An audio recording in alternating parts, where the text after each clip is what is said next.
Good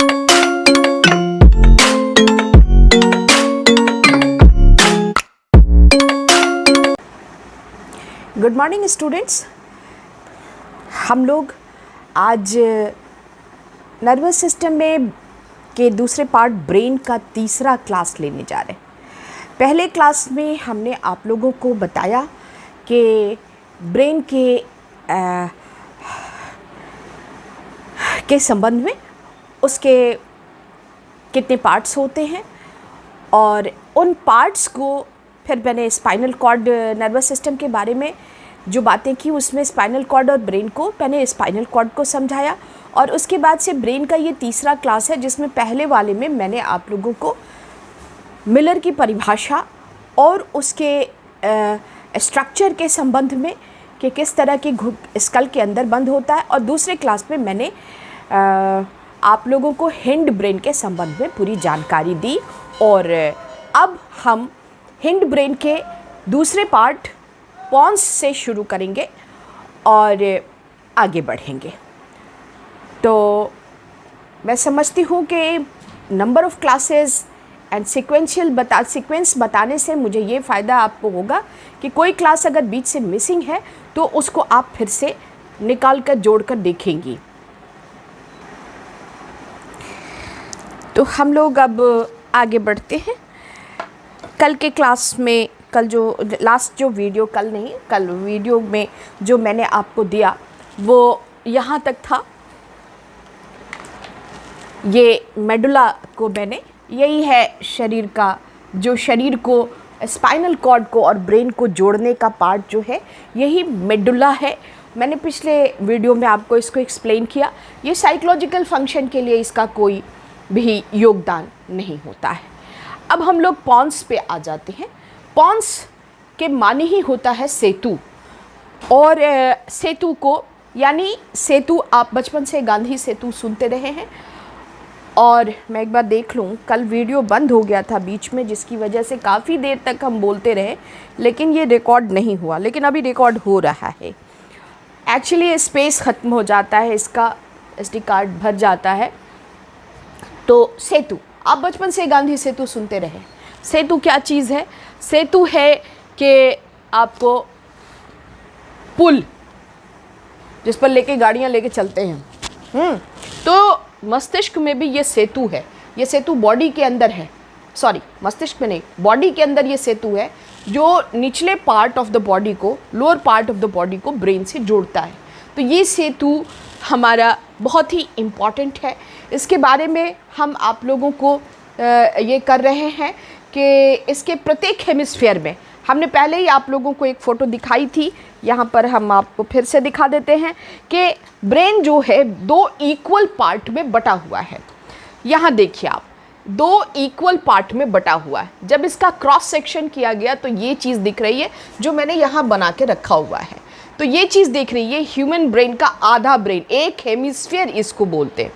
अगर एक hemisphere की स्टडी कर लेते हैं तो दूसरा हेमिस्फीयर भी बिल्कुल सेम ही होता है। हेमिस्फीयर को हिंदी में गोलार्ध कहते हैं। तो ये ब्रेन का पूरा स्ट्रक्चर है ऊपर से लिया हुआ और ये कट किया हुआ एक पोर्शन है। इसमें मेडुला को भी दिखाया गया है और यहाँ जो सेरेबेलम मैंने बनाया है इसको भी दिखाया गया है। तो ये जो पार्ट है इसी को हम लोग अगर एक पार्ट का पूरी तरह से हम स्टडी कर लेते हैं तो हमको दूसरे पार्ट में थोड़ा सा डिफरेंस है मिड ब्रेन, ये इधर और उधर वाले में ज़रा सा फ़र्क यही है कि जो लेफ़्ट साइड का हेमिस्फीयर होता है वो राइट साइड के बॉडी को कंट्रोल करता है और जो राइट हेमिस्फीयर होता है वो लेफ़्ट साइड बॉडी पार्ट्स को कंट्रोल करता है। ये बाइलैटरल होता है। तो इतनी सी चीज़ें ये आपको समझ में आनी चाहिए। अब जो मैंने समझाने की कोशिश की है तो ये एक हेमिस्फीयर के पॉन्स की बात अगर हम करें तो इसके प्रत्येक हेमिस्फीयर को विपरीत दिशा में यही बात सेरेब्रम से मिलाता है। सेरेब्रम क्या है? सेरेब्रम ये पार्ट है, दिस पार्ट कहाँ का है? फोर ब्रेन का। तो ये सेतु जो है विभिन्न भाग में यहाँ लाके इसको मिला देता है, बहुत दूर दूर के। और सेतु की तंत्रिकाएं सेरेब्रम के अनेक सेरेब्रम के अनेक सेंसरी तथा मोटर एरियाज से संबंधित रहते हैं। सेरेब्रम में बहुत सारे सेंसरी एंड मोटर एरियाज हैं जिनमें इसका संबंध जो है इस सेतु का उनसे रहता है, बहुत सारे से रहता है। सेरेब्रम के कुछ केंद्र ब्रीदिंग फंक्शन पर भी कंट्रोल रखते हैं। देखिए मैंने 4-5 पॉइंट्स आपको बताने की कोशिश किया है कि सेरेब्रम के जो कुछ केंद्र हैं, पॉन्स के केंद्र जो है सेरेब्रम में जाते हैं और कुछ केंद्र जो हैं इसके बहुत सारे न्यूरॉन्स जो हैं वो सेरेब्रम के सेंसरी एंड मोटर न्यूरॉन्स से जुड़े हुए रहते हैं, संबंधित रहते हैं। और सेतु के कुछ केंद्र, इसके कुछ केंद्र जो हैं वो हमारे ब्रीदिंग फंक्शन को भी कंट्रोल करने की कोशिश करते हैं, कोशिश नहीं करते, कंट्रोल करते हैं। और स्लीपिंग कंडीशन में अगर हम लोअर एनिमल्स, किसी भी जानवर के और लोअर एनिमल को आई स्लीपिंग का स्टेट में जो आई मूवमेंट होता है उसको कंट्रोल करने के लिए, जो आई मूवमेंट होता है उसको कंट्रोल करने के लिए ये पॉन्स जो है वो रिस्पॉन्सिबल होता है। ये पॉन्स रिस्पॉन्सिबल होता है किसमें? जब हम सोए रहते हैं और उस वक्त जो हमारी आँख की गति होती है जिसको रैपिड आई मूवमेंट कहते हैं, तो इसमें भी हमारी मदद करता है। कौन? ये पॉन्स। तो इतने फंक्शंस हैं इसके। ये सेरेब्रम से जाके मिलता है। सेरेब्रम फोर ब्रेन का पार्ट है। बहुत सारे सेरेब्रम के सेंसरी एंड मोटर न्यूरॉन्स जो हैं वो पॉन्स से मिलते रहते हैं, जुड़े रहते हैं और इनके साथ इनका कोलैबोरेशन रहता है और सांस संबंधी, श्वास संबंधी क्रिया में भी ये हमको मदद करता है। और पॉन्स का एक काम जो है वो निद्रावस्था में आई मूवमेंट पर भी उसका कंट्रोल रहता है। चलिए ये ये ख़त्म हो गया और अब सेरेबेलम की बात करते हैं। इसका स्ट्रक्चर ये है और ब्रेन में ये यहाँ पे रहता है पिछले साइड। इसको नाना पाटेकर ने अपनी फिल्म में छोटा मगज बोला, आपको समझ में आ जाएगा। तो अब आप देखिए कि सेरेबेलम ये भाग स्पाइनल कॉर्ड के पीछे होता है। स्पाइनल कॉर्ड के यानी मेरु रज्जु, स्पाइनल कॉर्ड को हिंदी में मेरु रज्जु कहते हैं, तो मेरु रज्जु के पीछे रहता है और दोनों गोलार्ध में अलग अलग रहता है। यानी दोनों जो हेमिस्फीयर है, इसमें ये जो दो हेमिस्फीयर है इसमें दोनों में अलग अलग रहता है। आपको मैं बार बार तस्वीर दिखा के बता रही हूँ ताकि विजुअल जब होता है तो आदमी को ज़्यादा समझ में आता है। हम किसी भी लर्निंग में जितने ज़्यादा सेंस ऑर्गन्स का इस्तेमाल करते हैं उतना ही ज़्यादा हमको लर्निंग स्ट्रॉन्ग होती है। ये बात एबिंगहॉस एंड बार्टलेट ने कही थी। तो अब दूसरा है दोनों हेमिस्फीयर के सभी तंतु आपस में तथा ब्रेन के दोनों भागों से मिले रहते हैं, भागों से संबंधित रहते हैं। थोड़ा पानी देना, तो संबंधित रहते हैं सेरेबेलम के। क्या होता है? दोनों हेमिस्फीयर, ये जो दोनों हेमिस्फीयर मैंने आपको दिखाया है, 2 हेमिस्फीयर है। एक हेमिस्फीयर का क्रॉस सेक्शन यहाँ हम आपको दिखा रहे हैं। तो ये दूर दूर तक तंतु आपस में ब्रेन से दूर दूर के भागों से संबंधित रहते हैं। किसका? सेरेबेलम का। अच्छा, मनुष्य की तुलना में, रिकॉर्डिंग हो रही है, मनुष्य की तुलना में पशु पक्षी का जो सेरेबेलम है वो ज़्यादा, ब्रेन का जो ये भाग है वो बहुत ज़्यादा विकसित होता है। इसीलिए आप उदाहरण के तौर पर हम आपको बताना चाहेंगे, इसका ढक्कन देखो कहाँ, तो प्लीज़ कैन आई टेक,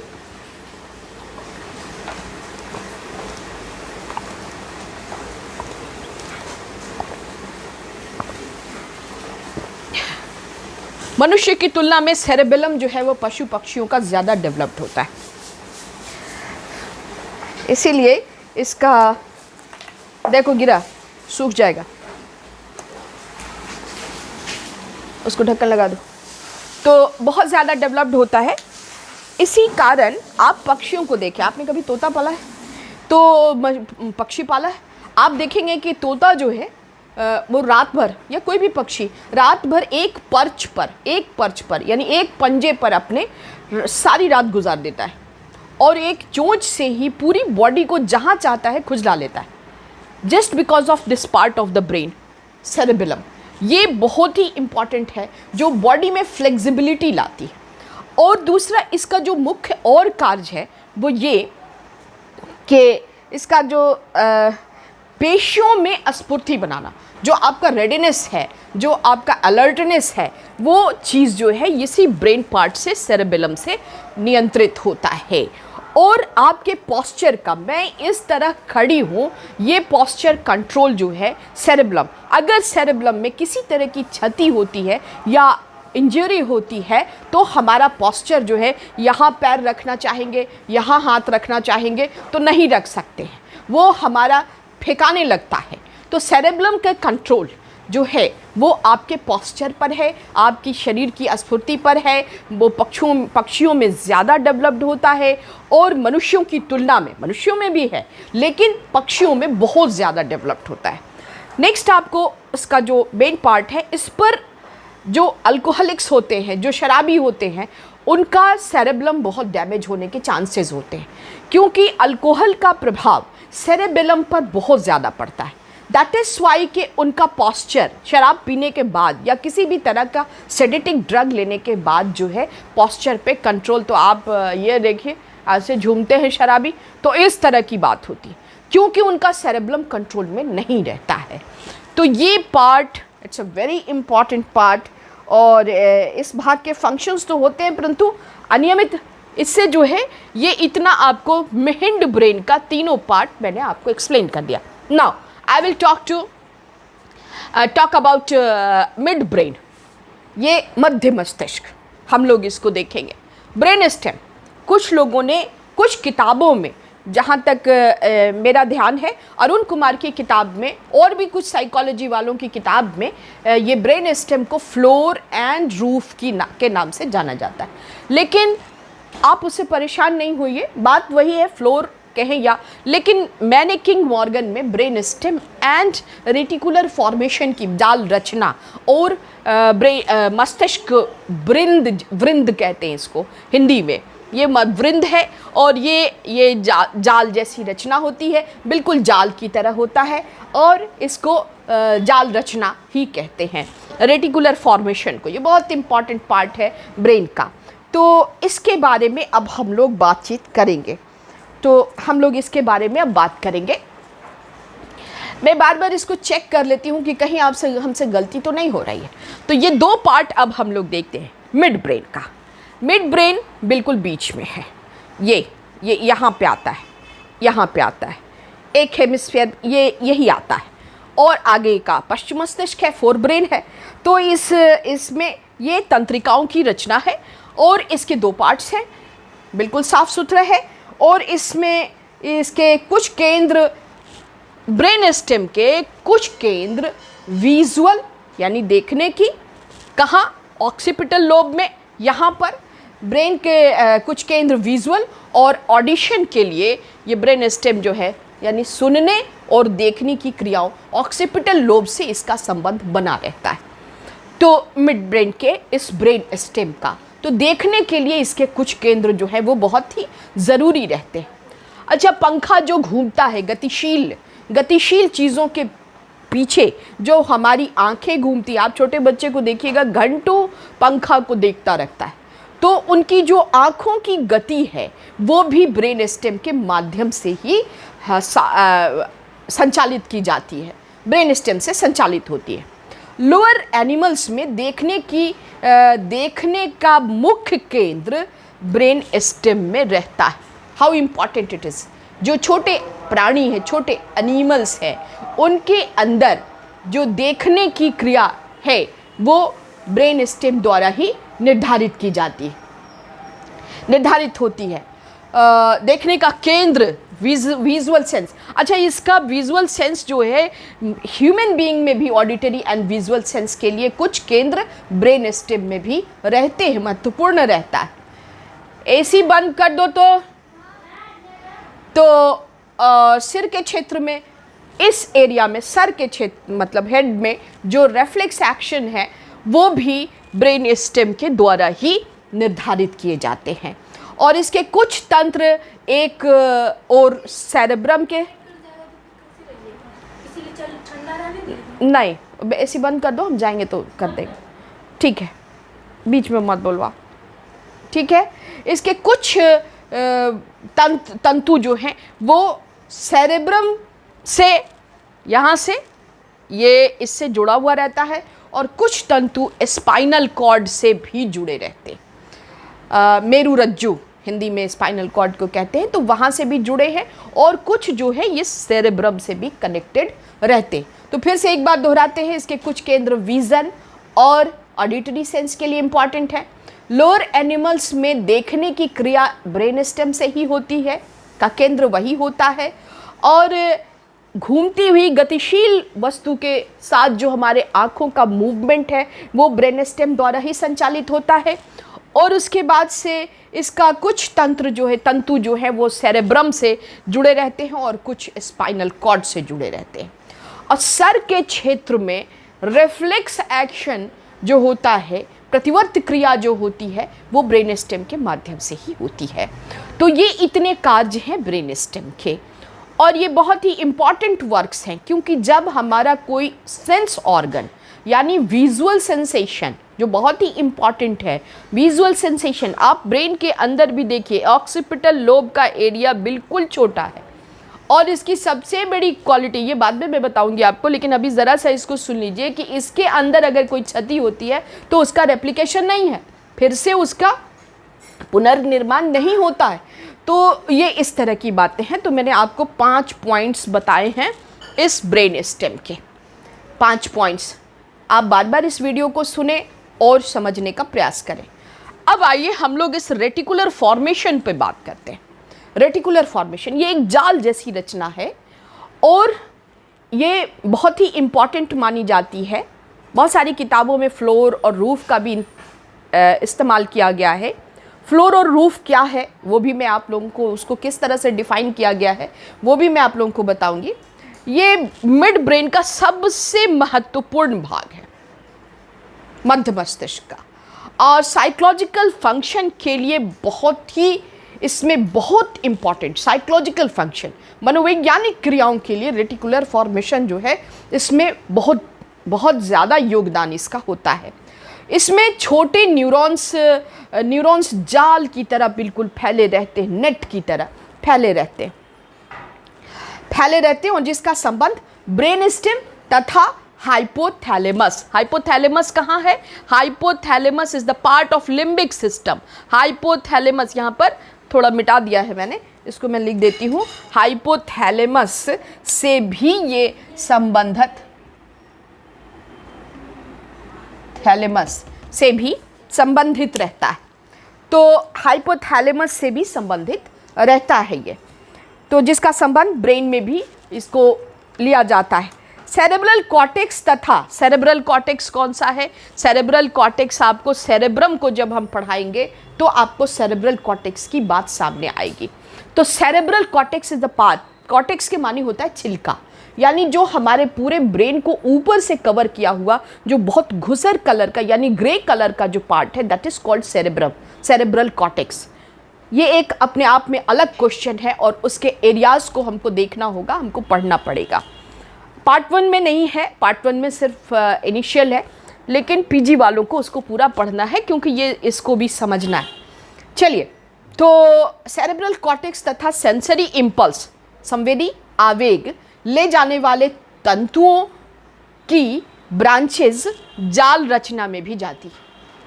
वो नर्व इम्पल्स जो सेंसरी इम्पल्सेस हैं, उनकी जो ब्रांचेज हैं, जिनकी जो शाखाएं हैं, वो रेटिकुलर फॉर्मेशन यानी जाल रचना से होकर गुजरती हैं, और किसी किसी सिचुएशन में उन्हें उत्तेजित भी कर देती हैं, उत्तेजकता भी ला देती हैं उनके अंदर, यानी स्टिमुलेट कर देना, वहाँ से फंक्शन भी। रेटिकुलर फॉर्मेशन कभी कभी जब बहुत ही फास्ट एंड बहुत ही इंटेंस सेंसरी तीव्र गति का या बहुत ही अधिक इंटेंस जो सेंसरी इम्पल्स होता है वो जाल रचना द्वारा उसमें उत्तेजना भी उत्पन्न कर दी जाती है। और जाल रचना जब स्टिमुलेट होती है तो इम्पल्स कॉर्टेक्स के विभिन्न एरियाज़ में भेजती है। जब ये स्टिमुलेट हो जाता है रेटिकुलर फॉर्मेशन तो कॉर्टेक्स के विभिन्न एरियाज़ में ये एरियाज़ में भेजती है इम्पल्स को। किस चीज़ को? नर्व इम्पल्स को भेज देती है, जिससे प्राणी में स्टेट ऑफ अराउजल, एक उपद्रव जैसी स्थिति उत्पन्न हो जाती है। यदि एनिमल्स के जाल रचना में, एनिमल्स के, देखिए थ्योरी ऑफ इवोल्यूशन के बाद मनुष्य और एनिमल्स के बीच एक अजीब सा संबंध जुड़ गया। अधिकांश लोग, और थ्योरी ऑफ इवोल्यूशन बहुत जल्दी रिजेक्ट हो गई, लेकिन ये बात बिल्कुल स्पष्ट है कि रिजेक्ट होने के बावजूद ये बात बहुत स्पष्ट रूप से मानी जाती है कि थ्योरी ऑफ इवोल्यूशन ने बहुत सारे ऐसे रास्ते खोल दिए जिसके द्वारा अधिगम क्षेत्र जो हम स्टडी फील्ड था वो बहुत प्रशस्त हो गया। एनिमल्स पर किए गए जितने भी, बहुत गर्मी है, एनिमल्स पर किए गए जितने भी अध्ययन थे वो मनुष्यों पर लागू किए जाने लगे और बहुत आसानी से इनका अध्ययन किया जाने लगा। ब्रेन के फील्ड में अध्ययन करने में तो बहुत ही फ़ायदा हुआ, क्योंकि कोई भी मानस सब्जेक्ट जो था, स्टडीइंग ऑफ ब्रेन फंक्शंस की जो मेथड्स हैं, उसमें एक्सटिर्पेशन मेथड आता है। तो कोई भी व्यक्ति अपने बच्चे को नहीं दे सकता था, अपने आदमी ह्यूमन बीइंग को नहीं ले सकते थे कि उसके ब्रेन पार्ट्स को काट के स्टडी कीजिए, लॉस ऑफ फंक्शन देखिए या उससे स्टिमुलेटेड हरास ऑफ फंक्शन देखिए, या किसी भी चीज़ को नहीं कर सकते। लेकिन जब थ्योरी ऑफ इवोल्यूशन 1860 के दशक में 60s के दशक में आया तो उसमें एक चीज़ बहुत स्पष्ट रूप से आ गई कि हम एनिमल्स पर जो भी अध्ययन करेंगे उसको ह्यूमन बीइंग पर जनरलाइज करेंगे। तो ये एक बहुत बड़ा योगदान था थ्योरी ऑफ इवोल्यूशन का। तो हम लोग थ्योरी ऑफ इवोल्यूशन का बहुत बड़ा योगदान था। तो लोअर एनिमल्स पर यदि उसमें बिजली सटाई जाती है तो वो नींद से जाग जाता है, कितनी भी गहरी नींद में सोया हो तो वो नींद से जाग जाता है। तो आपको सेरेब्रल कॉर्टेक्स के जितने भी फंक्शंस हैं वो सब मैंने आप लोगों को बता दिया है। और अब हम, यही 2 पार्ट हैं मिड ब्रेन के, अब हम फोर ब्रेन की तरफ जाएंगे, but in another video, because के अब ये टाइम बहुत ज़्यादा हो गया।